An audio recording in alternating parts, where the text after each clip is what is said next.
মামা পেঁয়াজ কত করে? 130 টাকা। 130 টাকা পেঁয়াজ। ভাই কত রাখলেন? 200 টাকা। কেন ভাই, গত সপ্তাহে তো 100 টাকা নিলাম। দাম বাড়ছে ভাই। ভাই কত রাখলেন? ভাই 600 টাকা। কি কোন 600 টাকা? গত সপ্তাহে আমি 500 টাকা দিয়ে নিয়ে গেলাম। ভাই দাম বাড়ছে।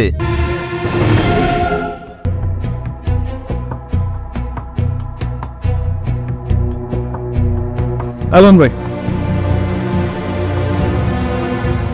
ভাই কত রাখলেন? ভাই 600 টাকা। কি কোন 600 টাকা? গত সপ্তাহে আমি 500 টাকা দিয়ে নিয়ে গেলাম। ভাই দাম বাড়ছে। ভাই এক সপ্তাহে 100 টাকা দাম বেড়ে গেল। ভাই মুকামে দাম বাড়ছে, আমরা কি করবো ভাই? আচ্ছা ঠিক আছে ভাই, খেজুরটা তো আমাদের আগের দামে কিনে আসছিল, আমার চাইলে তো আগের দামে বিক্রি করতে পারতাম এটা। এই মানে তুই না আমি, এই যে সামনে ঈদ আসতেছে, বেতন মনে তো ঠিকই কাজ কাছে এগোনো লয়ে যাবা।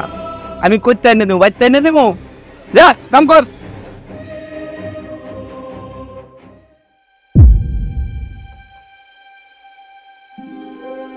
ভাই কত রাখলেন? 200 টাকা। কেন ভাই, গত সপ্তাহে তো 100 টাকা নিলাম। দাম বাড়ছে ভাই। কি কোন ভাই, এই এক সপ্তাহে 100 টাকা বেড়ে গেল? ভাই এটা তো রীতিমতো আপনার মানুষের সাথে জুলুম করতেছেন। কেন ভাই? আপনার খেজুরের দাম যদি 3 দিনে 100 টাকা বেশি হতে পারে, তাহলে আমার ওষুধের দাম বলে সমস্যা কোথায়? আমি তো আপনার কাছ থেকে বেশি রাখি নাই ভাই। আপনি আমার কাছ থেকে বেশি রাখেন নাই, কিন্তু অন্যজনের কাছ থেকে বেশি রাখছেন, ওইটা আমি দেখেছি। ভাই এক সপ্তাহে 100 টাকা দাম বেড়ে গেল। ভাই মুকামে দাম বাড়ছে, আমরা কি করবো ভাই? আচ্ছা ঠিক আছে ভাই শোনেন, একটা কথা বলছি। এই যে অন্যায়ভাবে সিন্ডিকেট করে মানুষকে ঠকাচ্ছেন, আর সেই টাকাগুলো নিয়ে ফ্যামিলিকে খাওয়াচ্ছেন, আর সেই ফ্যামিলির মানুষগুলো কি করে সুস্থ থাকবে বলেন তো? থাকবে না ভাই, থাকবে না। এই যে মাহে রমজান মাস আসছে, আমরা যারা পাপিষ্ট আছি, আমাদের পাপ মুক্ত হওয়ার মাস, আর আমরা কি করছি ভাই? আমরা আরো এই মাসে বেশি বেশি করে পাপ করছি। আফসোস ভাই, ওই মাটির ঘরে আমাদের সকলের যেতে হবে।